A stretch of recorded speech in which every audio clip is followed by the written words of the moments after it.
तर विलासरावांवर टीका केली नाही, कुणाच्या भावना दुखावल्या असतील तर दिलगिरी व्यक्त करतो। विलासरावांबाबतच्या वक्तव्यावर रवींद्र चव्हाण यांनी दिलगिरी व्यक्त केली आहे।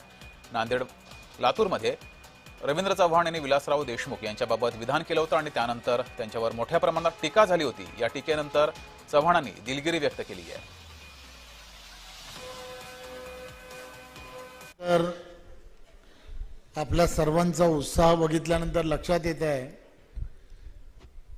की 100% विलासरावांच्या आठवणी या शहरातून नक्कीच पुसल्या जातील, यात काही शंका नाही।